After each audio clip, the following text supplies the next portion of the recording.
बस बेटा आ रही हूँ, ये जरा अपलोड हो जाए फिर मैं आपको दूसरी क्लास शुरू करती हूँ।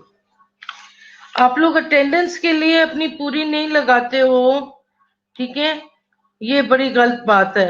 अब हमारा तैयब, अनीला, अक्सा, अरूज, अरूज फवाद, आयशा, मानूर, मारिया, महीन, इन लोगों ने कोई अपनी अटेंडेंस नहीं लगाई है और मुझे 38 स्टूडेंट शो होते हैं और यहाँ पर मेरे पास 20+, मुश्किल से 30+ तक जाते हैं।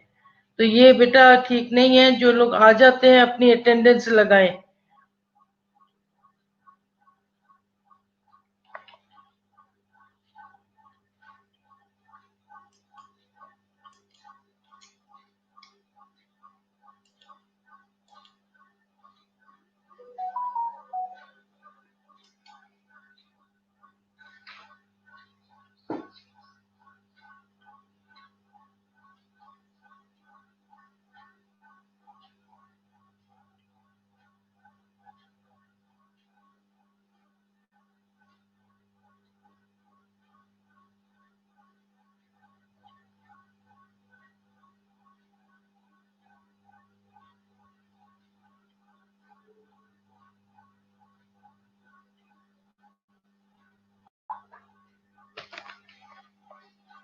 ओके जॉन, अभी आए हो, पहले किधर से? कोई आपकी अटेंडेंस नहीं है, तो आप लोग जब शो नहीं होगे तो मैं आप लोगों की अटेंडेंस नहीं लगा सकती।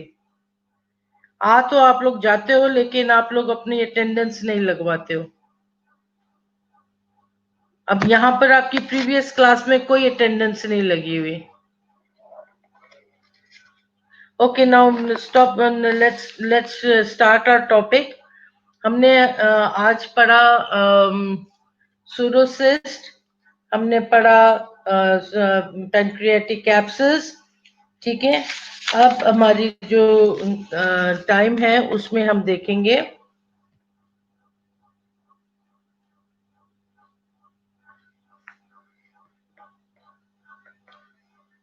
आज हमारी होगी 7th।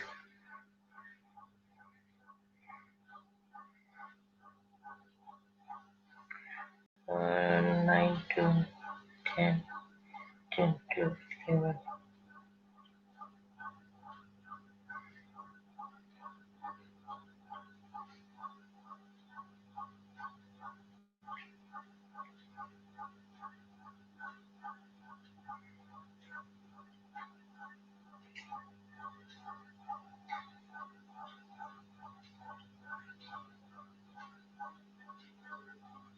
पेनक्रियाटिक कैंसर, जॉन रोने की जरूरत नहीं है, इतना नहीं ज्यादा रोते, ठीक है। आप लोग जो आ जाते हो, आप लोगों को चाहिए कि आप अपना अटेंडेंस के तौर पर अपना ये हाजिर जनाबी कर दिया करो। अब मुझे तो नहीं पता लगेगा कौन आया कौन नहीं आया, ठीक है। ओके, ये आप देख सकते हो आपका पैनक्रियाटिक कैंसर, ये लिवर के नीचे आपका गॉल ब्लैडर के साथ, ये इंटेस्टाइन्स के पीछे आप देख सकते हो, ये पैनक्रियाटिक कैंसर है। ये जो डार्क शेडिंग आपको नजर आ रही है, दैट्स द कैंसर।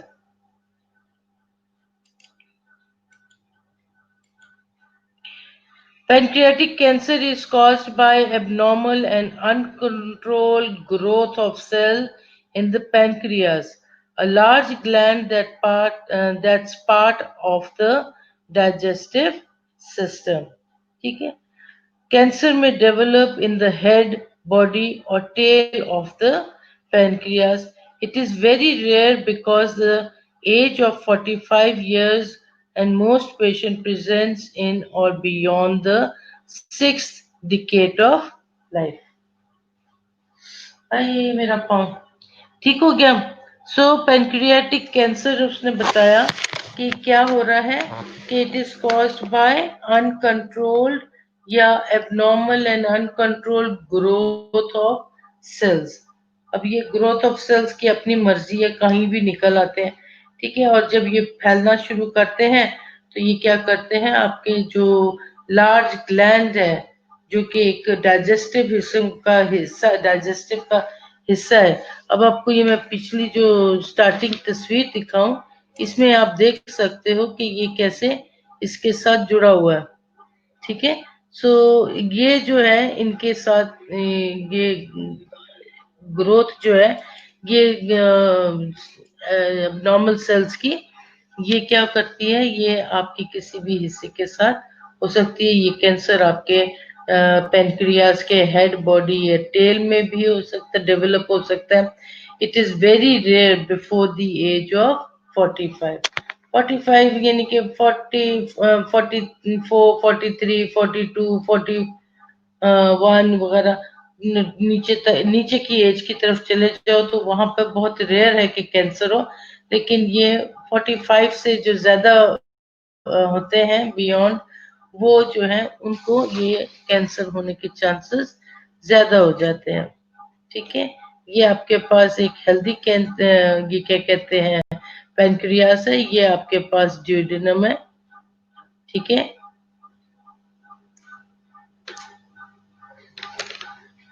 ये हेड ऑफ द पेनक्रियास, उसका ये नेक है।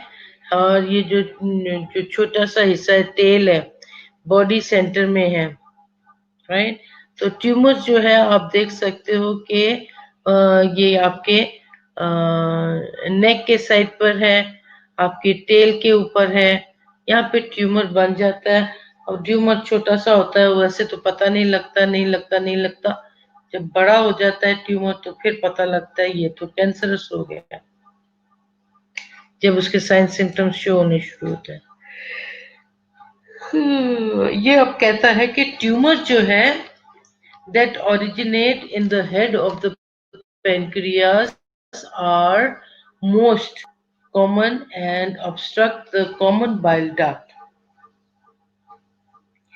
अब वो जो उन्होंने कहा है कि ट्यूमर जो ओरिजिनेट हो रहा है, ठीक है, वो अमूमन कहाँ ज्यादातर कहाँ पर होती है, ज्यादातर ये हेड ऑफ द पेनक्रियास पे होती है, ठीक है। जो दुम वाला हिस्सा है वो चोंच है, ठीक है। सो जो पीछे का हिस्सा है दैट इज हेड, सेंटर का बॉडी, और आखिर का जो चोंच वाला हिस्सा है that is the tail, right. So उसने कहा है कि ये ज्यादा कॉमन किस साइड पर है, it is most common on the head of the pancreas.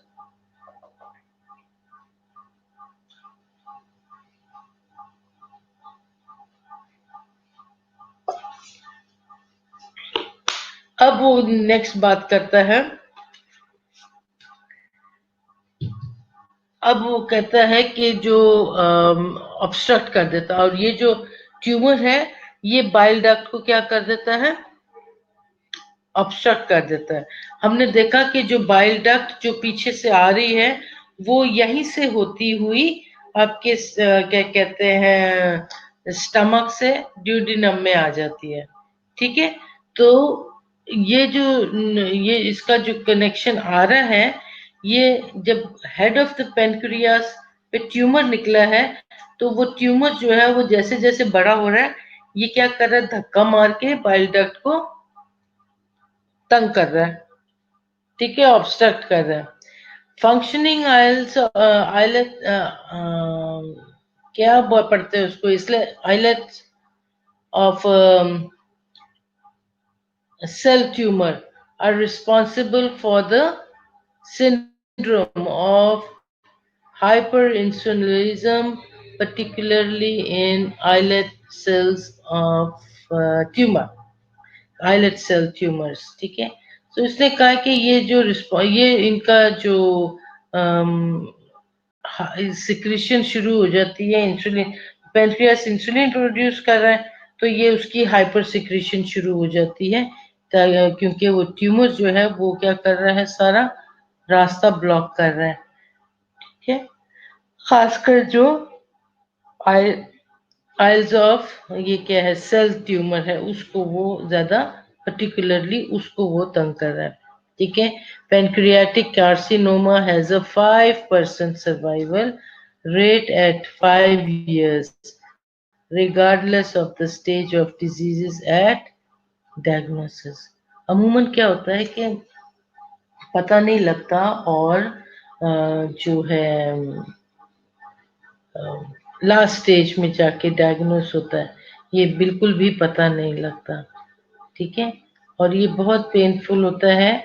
मेरे जो अब मुझे अंदाजा हो रहा है कि ये जो ट्यूमर था, मैं पहले को कहती होती थी कि ये पेनक्रिटाइट क्रॉनिक पेनक्रिटाइटिस है, या फिर वो क्या कहते हैं, लेकिन जब वो ट्यूब पास नहीं हुई, ठीक है, जो प्रोब वो डाल रहे थे उनको चेक करने के लिए, तो होपफुली ये बाइल डक्ट में जाके ऑब्स्ट्रक्ट हो गई।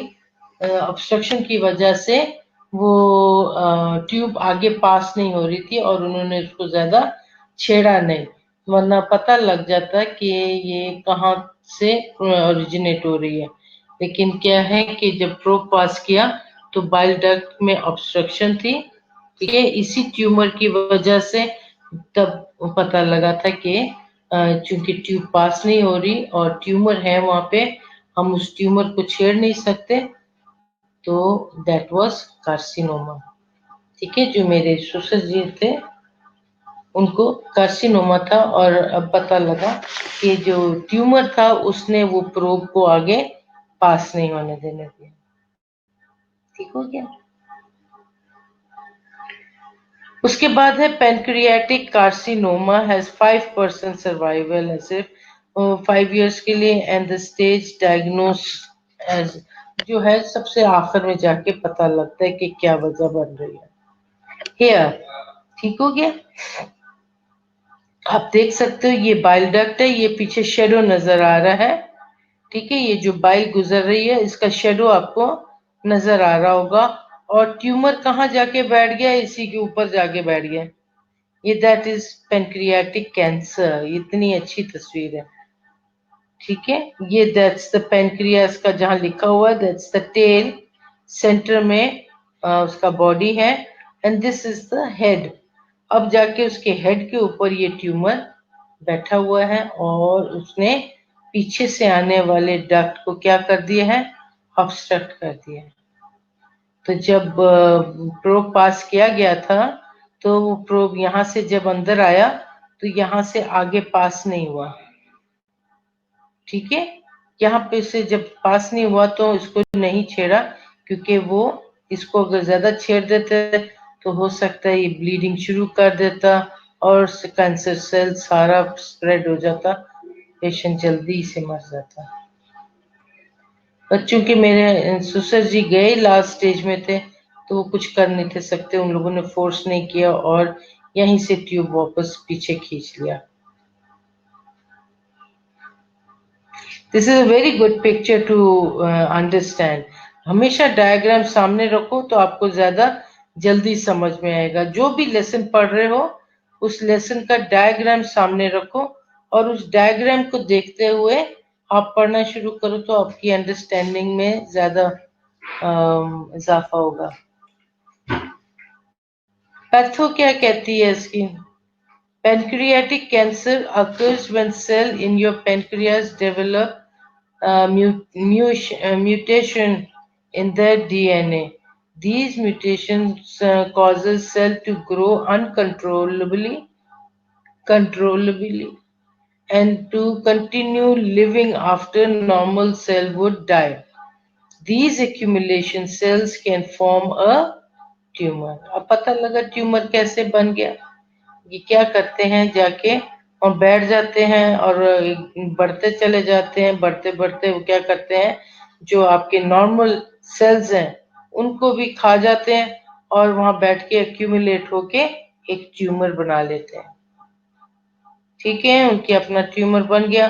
Most pancreatic cancer begins in the cells that lines the duct of the pancreas. अब ज्यादातर जो पेनक्रियाटिक कैंसर है वो कहाँ से शुरू होते हैं? In the cell that lines the duct. वो सेल्स जो आपके डक्ट बना रहे हैं पेनक्रियास के, this type of cancer is called pancreatic adenocarcinoma और pancreatitis pancreatic exocrine cancer. It accounts for the vast majority of pancreatic cancer. So आप इतना याद रखो कि जो पेनक्रियाटिक कैंसर जो है वो ज्यादातर कहाँ बन रहे होते हैं, वो सेल्स जहाँ पे पेनक्रियाटिक डक्ट्स मौजूद है, तो ये जाके उधर एक्यूमुलेशन इनकी होनी शुरू हो जाती है और उसको ये लोग एडिनो कार्सिनोमा कहते हैं।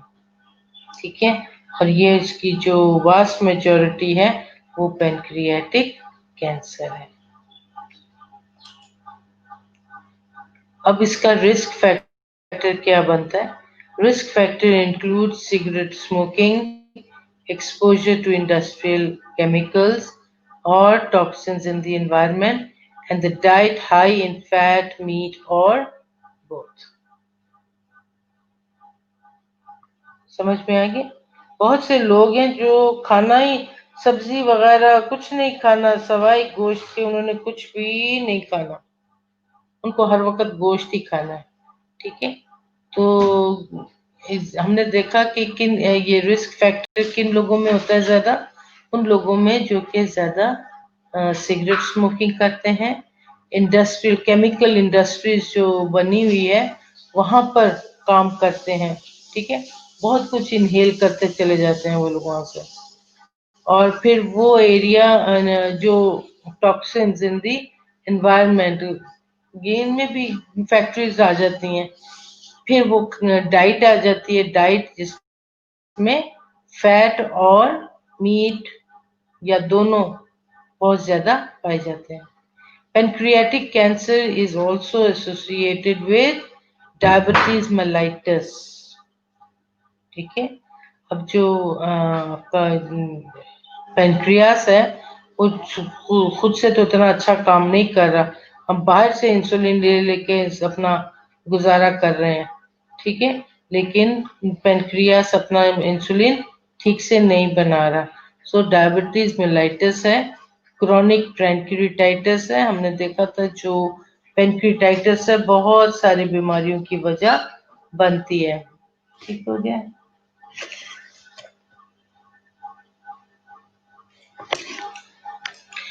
ओहो, ओके, ठीक है। और उसके बाद हेरिडेटरी पेनक्रियाटाइटिस, यानी कि विरासत में भी ये अपने साथ पेनक्रियाटाइटिस लेकर आते हैं, जैसे कि माँ बाप में से किसी को नहीं था, किसी को पेनक्रियाटाइटिस था, तो आगे उनकी औलाद को भी पेनक्रियाटाइटिस हो सकता है, या फिर उनको ये प्रॉब्लम्स चल सकती हैं। सो ये हेरिडेटरी है। रिस्क फैक्टर में ये आप देख सकते हो, स्मोकिंग है, ओबेसिटी है, पुअर डाइट है, फैमिली हिस्ट्री है, डायबिटीज है। कैसा, अच्छी है ना? ये रिस्क फैक्टर याद करने के लिए तस्वीरों को देखो, याद आ जाएंगी सारी। ये फैमिली ट्री बनाई हुई है अपनी तरफ से, फैमिली हिस्ट्री। डाइट में इन्होंने यहाँ पर पता नहीं क्या मशरूब रख दिए हैं, जबकि वो उन्होंने मीट बताया था कि जो गोश्त का इस्तेमाल ज्यादा कर रहे हैं। मोटापा मेरे में बहुत है, मोटापा, मोटापे की वजह भी एक बनती है। ठीक हो गया? लो, बप्पी लहरी कहाँ से आ गया? इसके अंदर भी आप देख सकते हैं इंडिविजुअल का रिस्क फैक्टर क्या है। सिगरेट स्मोकिंग है, अल्कोहल है, ओबेसिटी है, ठीक है, उसकी फिजिकल एक्टिविटी है, डायबिटीज है, जेंडर है, फैमिली हिस्ट्री है, genetic syndrome associated with pancreatic, पता नहीं क्या है, कैंसर।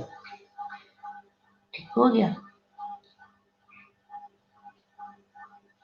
ये बप्पी लहरी की तस्वीर, बप्पी लहरी की अक्सर तस्वीरों में टिड्डी नंगी आ रही होती है। Okay, Signs symptoms of pancreatic cancer often don't occur until the disease is advanced. When the signs symptoms do appear, they may include upper abdominal pain. हाँ, अब अगर देखा जाए तो मेरे ससुर को पैंक्रियाटिक कैंसर था ना, तो उनका जो ये तो पीलापन कम है, एक तो उनका चेहरा एकदम काला हो गया था। ठीक है, बिल्कुल जैसे अंदर से वो जल गए हों। इतने साफ गोरे रंग के थे, लेकिन उनकी लेट स्टेज में अगर मैं आपको उनकी तस्वीर दिखाऊं तो वो एकदम इतने डार्क, और मेरे से भी ज्यादा उनका डार्क कंप्लेक्शन हो गया था, जबकि वो ही वॉज वेरी फेयर, बहुत साफ रंगत के थे मेरे दोनों सास ससुर, वेरी फेयर कंप्लेक्शन। ठीक है, लेकिन इतने डार्क हो गए थे कि उनकी आईज में आपको येलोपन नजर आ रहा, आंखें येलो हो गई सारी, इतना ज्यादा। तो डॉक्टर्स ने तो वैसे ही एक नजर में देखते ही उनको पता लग गया था कि कैंसर है, लेकिन उन्होंने बताया नहीं था। वो उन्होंने बाद में बताया कि हमें पहले ही पता लग गया था कि कैंसर केस है, इसलिए उन लोगों ने ज्यादा पेमेंट भी वापस कर दी थी जो हमने सर्जरी की जमा कराई थी। उन्होंने कहा था कि हमें पता लग गया कि क्या केस है। सो सिम्टम्स जो है pancreas often don't occur until the disease is advance. अब इसके जो पैंक्रियाटिक कैंसर के जो नॉर्मली साइंस सिम्टम्स हैं वो उस वक्त तक अपीयर नहीं होते हैं जब तक कमबख्त मारा लास्ट स्टेज में नहीं पहुंच जाता। शुरू में अगर नजर आ रहा हो तो बंदा ट्रीट भी कर ले, लेकिन ये आखिरी वक्त पे जाके बताता है हाँ जी मैं अपीयर हो गया हूँ, देख लो। When the sign symptoms do appear, they may क्या कुछ होगा, upper abdominal pain that may radiate to your back, yellow of your skin and white of your eye, jaundice सा नजर आएगा। भूख नहीं थी लगती, मैं कहती थी अब्बा खाना खा लो, और जो कुड़िया ला जाओ वापस, भूख नहीं लगती। तो बड़ा जबरदस्ती थोड़ा सा उनको दलिया बना के दे दिया गया, हाँ मैंने खाना। वो गोश्त वगैरह के शौकीन थे खाने के, तो वो अमूमन कहते थे ना मेरा नहीं दिल कर रहा, ना ले जा वापस। देन वेट लॉस, या ड्रास्टिकली उनका वेट लॉस हुआ, बहुत ज्यादा वेट गिर गिर गया। Depression, I don't know whether he was in depression और नॉट, लेकिन डिप्रेस तो थे वो कि मैं अपने खेतरे नहीं जा सकता। मैं जाके देखा कि ये हाल ही मेरे खेतरे था, तो सारा दिन घर से बाहर निकल, उनको अपनी जमीनों से बहुत प्यार था। ठीक है, तो उसके साथ साथ वो था कि भी मैं अपनी ये जमीन बेच दूं और मेरी बेटियों के लिए काम आ जाएंगे, ये पैसे जो मिलेंगे मैं अपनी बेटियों को दे दूंगा, उनका हिस्सा है ये। तो वो इसलिए भी सोचते रहते थे, और डिप्रेशन उनकी उस वक्त दूर हुई जब उन्होंने एक छोटी सी, मरने से एक दिन पहले छोटी सी फैमिली मीटिंग कर दी, बेटों को जमा करके, और सबके हिस्से में उन्होंने काम डाल दिया कि ये इसका पावर ऑफ अटॉर्नी मेरे हस्बैंड को दे दिया कि तूने सारों का बेटियों का ये पैसे, ये जमीन बिकवा के जो बच्चों को, इन दोनों को बराबर बराबर के पैसे बांट दो। ठीक है, इस तरीके से उन्होंने काम किया था। Then there is blood clots. ठीक है, ब्लड क्लॉट्स कहाँ आ रहे होंगे, कोई पता नहीं किधर से आ रहे होंगे ये ब्लड क्लॉट्स, लेकिन इनके ब्लड में क्लॉट्स बनने शुरू हो जाते हैं। सो ये तीन चार चीजें आप देख सकते हो, 1 2 3 4 5 6 बातें आपको नजर आ रही हैं, जिसमें अपर एब्डोमिनल पेन है, skin yellowish of the skin है, लॉस ऑफ एपिटाइट है, लॉस ऑफ वेट है, डिप्रेशन है, ब्लड क्लॉट्स है, ये सारा आपको नजर आ रहा होगा।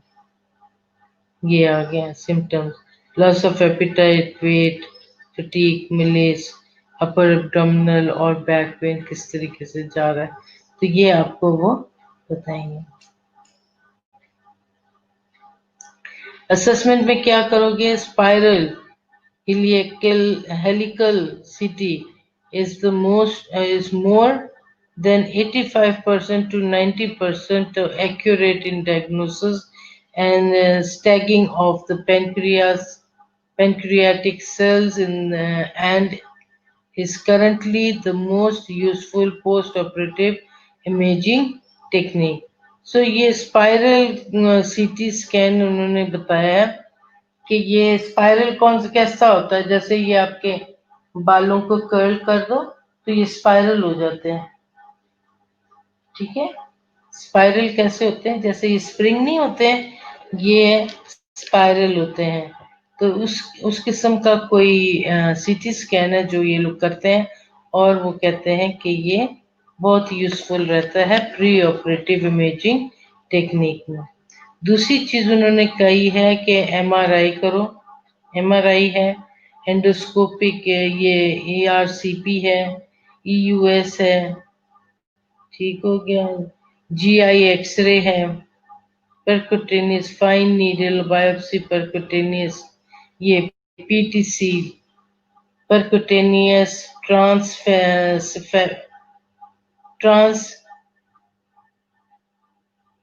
Hepatic cholangiography. Then comes angiography, laparoscopy, intra-post-operative ultrasonography. ये सारी इन्वेस्टिगेशंस है जो कि आप करोगे इन पेशेंट्स के लिए। ग्लूकोज टॉलरेंस टेस्ट कराओगे, ठीक है। Tumour marker are useful indicator of disease progression. अब क्या है कि अगर ट्यूमर है तो आपने एक दफ़ा जब उसका एक्सरे लिया या आपने उसका अल्ट्रासाउंड करवा के उधर से उसका मेजरमेंट लिया, तो फिर आप नेक्स्ट टाइम क्या करते हो, उस मार्किंग को दोबारा से देखते हो और देखते हो कि अभी वो मार्किंग से ट्यूमर कितना बड़ा हो गया है। तो उससे आपको अंदाजा भी हो जाता है कि उसका ट्यूमर बढ़ रहा है अंदर। ट्रीटमेंट में क्या करोगे, कीमोथेरेपी, रेडियोथेरेपी और सर्जरी, 3 मेन काम है, ठीक है। लेकिन अगर the 3 main treatment for pancreatic cancer, surgery, chemotherapy, radiotherapy. Surgery उस वक्त करते हैं जब तक वो देखते हैं कि इनकी जड़ें ज्यादा दूर तक तो नहीं गई, ठीक है। ज्यादा दूर दूर तक गई हैं तो फिर क्या होता है कि you need to go for chemotherapy and radiotherapy, then you don't touch their क्या कहते हैं tumour. Surgical procedure is intensive to remove resectable localized tumor, for example pancreatectomy, Whipple section, ठीक है। विपल सेक्शन हमने पहले भी देखा था। ये है आपका डिस्टल पोर्शन ऑफ रिसेक्शन। अब ये जो पोर्शन है आपका, जो ये आपको ब्लैक नजर आ रहा है, इसके अंदर ये जो ब्लैक ब्लैक हिस्सा है ये सारा निकाल दिया जाता है थोड़ा सा डिस्टेंस रख के, ताकि ये जो फैलना ना शुरू हो जाए ज्यादा। तो जब इसको निकाल दिया तो फिर क्या किया उन्होंने कि इसको हमने इसके साथ एनास्टमोसिस कर दिया। एनास्टमोसिस कहते हैं कि एंड टू एंड आप उसकी अच्छी सी सर्जरी कर देते हो, उसको स्टिच कर देते हो। स्टिच करने के बाद ये अपना जो थोड़ा बहुत गैप्स है उसको भी वो पुर कर लेते हैं और एनास्टमोसिस कर देते हैं इसके एंड टू एंड। या तो एक ये तरीका है, एक उन्होंने स्टमक जॉइंट टू जुजिनम, या फिर वो क्या करते हैं कि आपका जो जुजिनम है उसको वो आपके स्टमक के साथ बिल्कुल सीधा सीधा अटैच कर देते हैं, ताकि जो कुछ भी आप खा रहे हो वो खा के आपके स्टमक में जाए, ठीक है।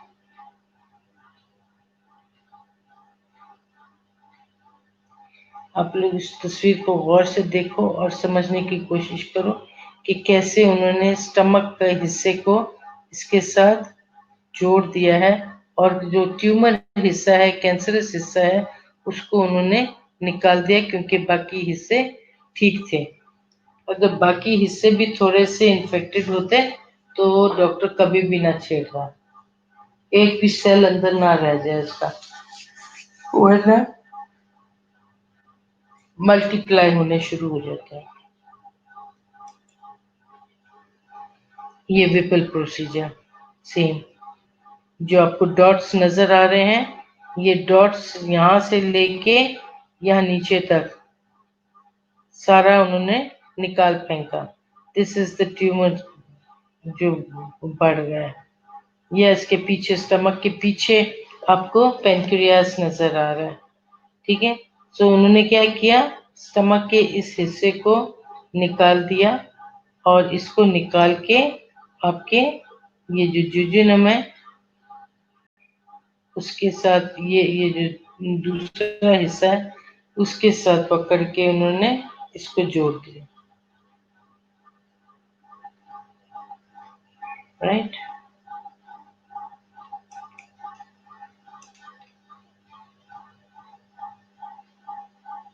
नर्सिंग मैनेजमेंट में क्या करोगे, पेन को आप भगाओगे, ठीक है, हाइपोग्लाइसीमिया को ठीक करोगे, उसकी ट्यूमर को आप निकाल दोगे अगर वो कैंसरस नहीं है तो, ठीक है, जो साफ पार्ट है उसको निकाल दोगे, जो अगर उसने अपने हाथ पांव ना फैलाए हो, राइट। फिर assist patient to explore all aspects and effects of radiation therapy, chemotherapy या surgery of an individual basis.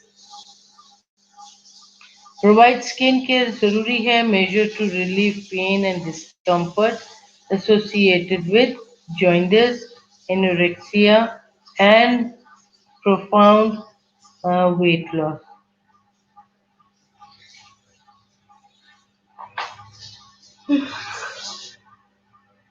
Right हो गया, इतना मुश्किल नहीं है, आपको समझ में आ गया होगा कि आपने उसकी स्किन केयर कैसे कर रहे हो और उसके जो डिस्कम्फर्ट हो रहा है जिसकी वजह से हो रहा है उसको आप कैसे फुलफिल करोगे।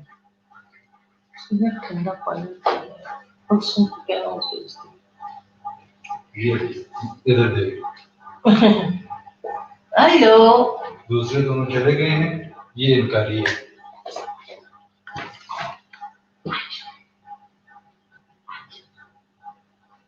शिव के साथ जाना है बस।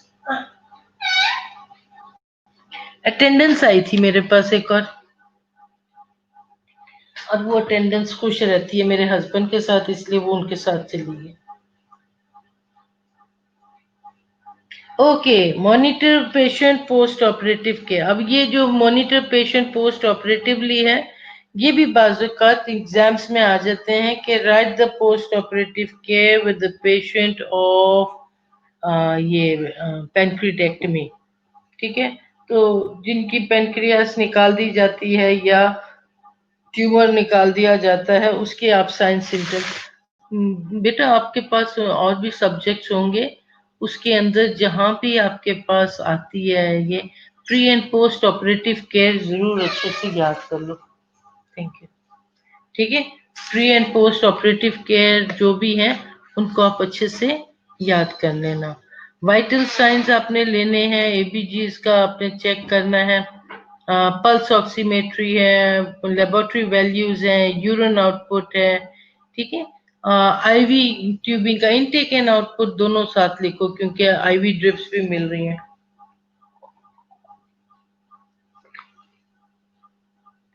फिर चूंकि ये क्रिटिकल बच्चा, ये लोग काफी क्रिटिकल स्टेज पे होते हैं, तो आपने इमोशनल सपोर्ट देना है उसके फैमिली को, पेशेंट को, पहले भी देना है, दुरानिया भी देना है, आफ्टर ट्रीटमेंट भी देना है, ठीक है। ये बहुत जरूरी होता है। जो नर्स रात को पेशेंट को एनपीओ करती है और उसका काम है कि वो पेशेंट को तसल्ली दे कि कुछ नहीं होगा, आपको दवाई दी जाएगी, आप आराम से सो जाना, सुबह उठोगे तो फिर दुआ करना कि खुदा सब कुछ बेहतर करे, राइट।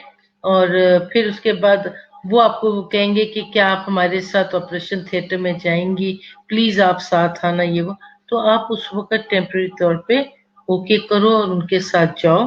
जब पेशेंट को देखो कि जनरल एनेस्थीसिया मिल गया है, आप उठ के बाहर आ जाओ, तो उसका कोई काम नहीं है।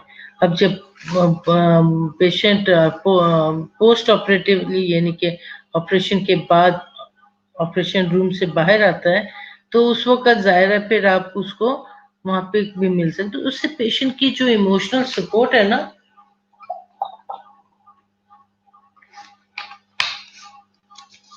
वो बहुत होती है। पेशेंट बहुत रिलैक्स हो जाता है कि नहीं-नहीं हमारी नर्स हमारे साथ जा रही है, हम अकेले नहीं हैं। ठीक है? कभी अपने आप को बीच में रख के देखो ना, बहुत सारी वजह बन जाती है। कभी कोई ड्रेसिंग करनी पड़ जाती है या अपने पेशेंट को अपना चेकअप करवाना है, जो कुछ भी है, उसमें क्या होता है कि you give a very good moral support. Patient की बहुत सारी टेंशन कम हो जाती है कि नहीं मैं अकेली नहीं या मैं अकेला नहीं। ठीक है? Chemotherapy is elected focus teaching on prevention of side effects and complication of agent use. अब ये क्या है कि अगर कीमोथेरेपी के लिए जा रहे हैं तो आप उसको पेशेंट को कीमोथेरेपी के बारे में ज़रूर बताओ कि ये आपके बालों पे भी इफ़ेक्ट करेंगे, आपके बाल गिरने शुरू हो जाएँगे, इसलिए ज़रूरी है कि वो टामे-टामे बाल होने के बजाय आपको पूरा का पूरा शेव कर दें, क्योंकि वो ऐसे गुच्छे हाथ में आ रहे होते हैं बालों के। तो आप उनको बताओगे कि भई ये कुछ हो जाता है तो इसकी आप फ़िक्र नहीं करना, बाद में फिर ठीक हो जाएगा, एक दफ़ा आपका ये कोर्स पूरा हो जाए। इफ सर्जरी हुई है तो teach patient about managing the drainage system and monitoring the complication. ठीक है? पेशेंट को आपको समझाना होगा, उनके रिलेटिव्स को भी बल्कि साथ समझाओ, क्योंकि वो सबसे ज़्यादा ग्रम्बल पेशेंट के रिलेटिव ही कर रहे होते हैं। पेशेंट और उसकी फैमिली को आप बताओगे कि भी किस तरीके से आपने उसकी स्किन केयर करनी है। उसको ये पेशेंट चूँकि लेटा रहता है, तो जब भी आप साइड चेंज थोड़ा-सा करते हो, तो उसमें आप अपनी उसकी कमर पे ये हाथ मल दिया करो या थोड़ा-सा उसको पीछे से अच्छे से रब कर दिया करो ताकि उसकी ब्लड की सर्कुलेशन अच्छी हो। ठीक है? पेन रिलीफ कैसे होगा, प्यूराइटिस एंड एनोरेक्सिया, ये सारी चीज़ें जो है आप उसको अपने मेडिकल टर्म में नहीं बल्कि लेमैन टर्म में आप उसको समझा दो। Palliative care with the patient and family to relieve discomfort. Patient को पैलिएटिव केयर, यानी पैलिएटिव केयर हम उस वक़्त देते हैं, फास्ट फूड बेटर नहीं, फास्ट फूड नहीं, ठीक है? मैम फैमिली हिस्ट्री में हेरिडिटरी आएगा, हमने पढ़ा था आएगा, ठीक है? हमने प्रीवियस क्लास में पढ़ा था कि इसकी फैमिली हिस्ट्री में ये मौजूद है। जिनको कैंसर है या कि पैंक्रियाटाइटिस हुआ है, ये उसकी फैमिली हिस्ट्री में आएगा। ठीक है? सो हमने जो पढ़ा था कि भी इस वजह से हो सकता है, रिस्क फैक्टर जो से देखे थे, उस रिस्क फैक्टर से बच के रहो फिर ठीक रहोगे।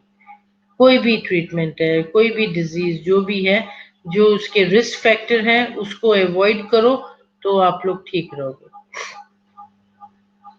Palliative care is the pain care, pain किससे रिलेटेड है, ठीक है? पेशेंट चूंकि कैंसर का पेशेंट है, अनबियरेबल किस्म की पेन है, ठीक है? Assist with care and company with and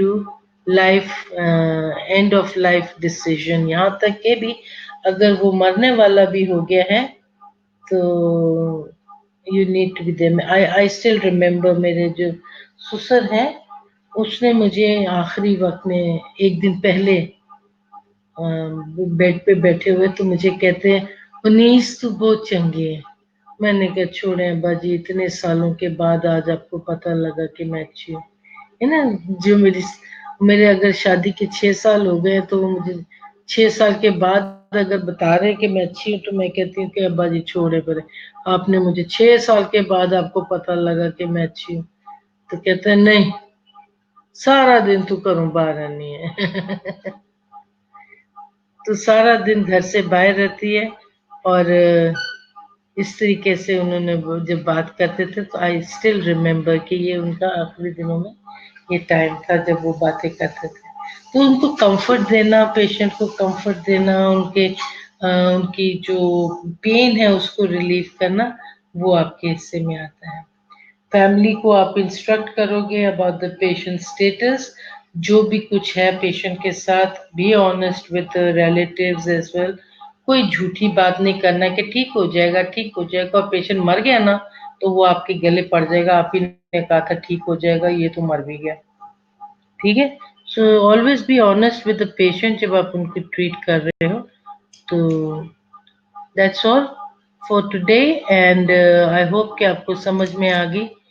ये सारे रिश्तेदार पेनक्रियास के इकट्ठे हुए हैं, इन सब मिलते जुलते हैं। बस ये जो आखिरी स्टेज आ जाती है कैंसर वाली, ये आपको बताना है पेशेंट को। अगर आप पेशेंट कीमोथेरेपी के लिए जा रहे हैं तो आपने कीमोथेरेपी के बारे में पेशेंट को अच्छे से बताना है।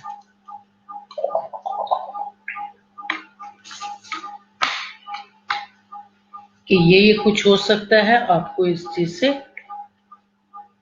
आपको दर्द भी होगी, आपकी स्किन जो है वो पहले से थोड़ी सी चेंज हो जाएगी, लेकिन आहिस्ता आहिस्ता एक दफा तकलीफ ठीक हो गई, बाल गिरेंगे। ठीक है, इस किस्म की आप बातें उनको बताएंगे, लेकिन साथ तसल्ली इस बात की देना कि ये मिलने से बहुत सारे पेशेंट अच्छे हो गए, आप भी अच्छे हो जाओगे।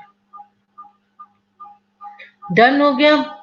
अब मैं जरा दोबारा से अटेंडेंस लगाऊं, और आप लोग मेहरबानी करके जो है ना अटेंडेंस नहीं लगाते हो और गायब हो जाते हो, या फिर बैठे रहते हो और अटेंडेंस नहीं लगाते हो। यहाँ पे 36 स्टूडेंट शो होते हैं, और जब मैं अटेंडेंस लगाती हूँ तो सिर्फ 20 स्टूडेंट होते हैं। तो जो जो आ गया है वो अपनी अटेंडेंस जल्दी से लगाए, ताकि मैं फिर आपके लोगों की मार्किंग करूँ। ठीक है, मैं आवाज बंद कर रही हूँ।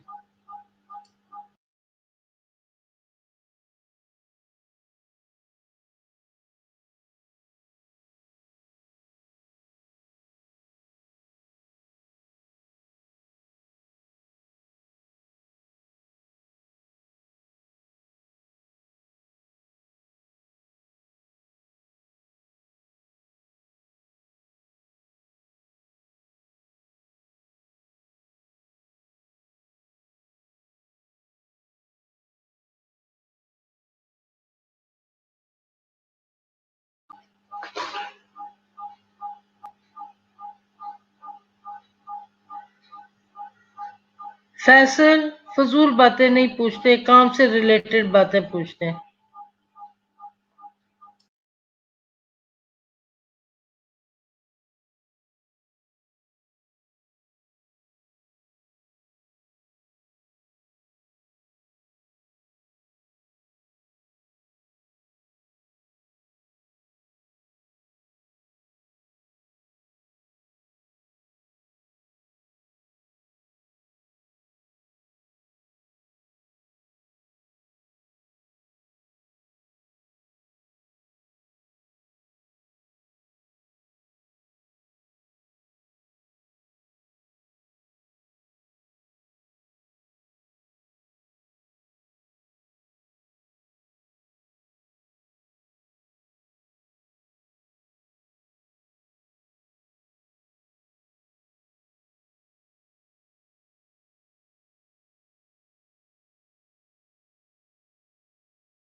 ओके स्टूडेंट्स, छुट्टी आपकी।